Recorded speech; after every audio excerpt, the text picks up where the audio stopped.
I think you also recently wrote a very insightful and concise summary of the budget that came out. And I wonder if you can expand a bit on your view. I know you said that the minister did as well as can be done currently. So, giving them good marks for effort there. Where do you see the obvious challenges, though, going forward in terms of budget, in terms of budget allocation, where we put our emphasis in terms of getting the economy back on its feet? Okay, so unfortunately, I mean, the budget, I did write, and I stand by that it was as good as could be done under the circumstances. The problem is that the circumstances point to a lot of expenditure pressure and, unfortunately, a lot of pressure potentially on revenue as well. So, I mean, I'm quite wary when I see declining terms of trade. Commodity prices are still reasonably elevated, but they've come down. And we've seen quite a sharp fall in the terms of trade as measured by the South African Reserve Bank over the last few quarters. So when you see that, your tax buoyancy tends to weaken quite significantly. And there's always then a question behind revenue. And then, of course, just generally where the economy is, it's not beyond the realm of possibility that growth just completely stalls this year. And so you may find challenges already on the revenue front. And then also on the expenditure front, there have been reserves set aside within the budget. But I don't think that they cover potentially all the spending pressures that are coming our way. So one of those would be obviously wages, the wage agreement, and we've seen that, the kind of like increases in current prices that are being projected the next 3 years, very difficult to live off in such a high inflation environment. So in real terms, government employees' wages are going to be under significant pressure, and I don't think, so that's always a risk of demanding higher wages and getting higher wages. And then also the social relief of distress grant is, in my opinion, likely to have to continue through the medium-term expenditure framework, which is not budgeted for in the outer years, and adjusted for inflation, because the kind of socioeconomic pressures that you have in South Africa aren't going to go away overnight, and you can't ignore them.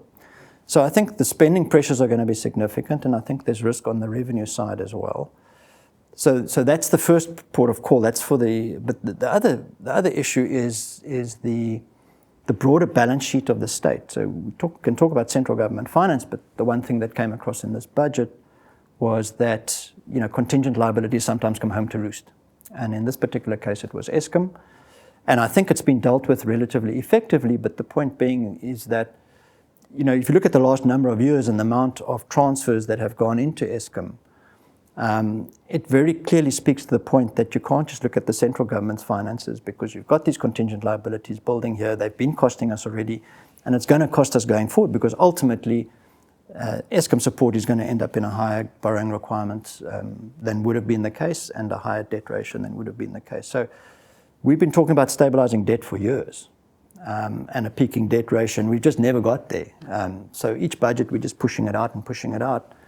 And here we are again, the medium term, it doesn't stabilize, it's still going up. So for me, the main concern is that when you look at government finance, you can't just look at it from the perspective of budget balances and even debt ratios, but you've got to bear in mind these contingent liabilities which come and just sort of almost destroy your best laid plans. It's a great point. So it's not only about quantity, it's about quality of debt as well, because a lot of the listeners might be confused when we talk about the high debt levels in South Africa, especially if you compare it to other developed market regions. I mean, Japan is running at 230% debt to GDP, Spain at 170%, the US, France, UK, all well above 100% debt to GDP. So we seem like we are living well within our means from an absolute gross loan perspective. But like you said, I mean, it's about the quality of the debt as well, not just the quantity. So how would you answer just our debt levels briefly? I mean, is it a concern to you, the level of debt? Yeah, absolutely, it's a concern, because, and from a couple of perspectives. So the one is that we're paying very high real interest rate on that debt. All the newly issued debt is being issued at a very high real interest rate. That in itself wouldn't be a problem if you were really growing fast. But when you're not growing fast and your potential growth rate at the moment is, 0.5%, 1% real, and you've got a very high real interest rate, then that gap means that you have to run a really significant primary budget surplus to stabilize the debt ratio.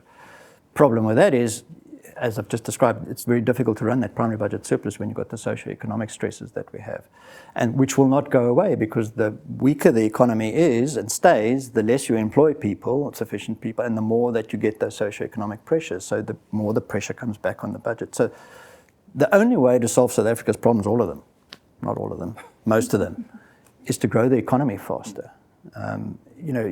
Otherwise, in the long term, the fiscal math still just won't work out.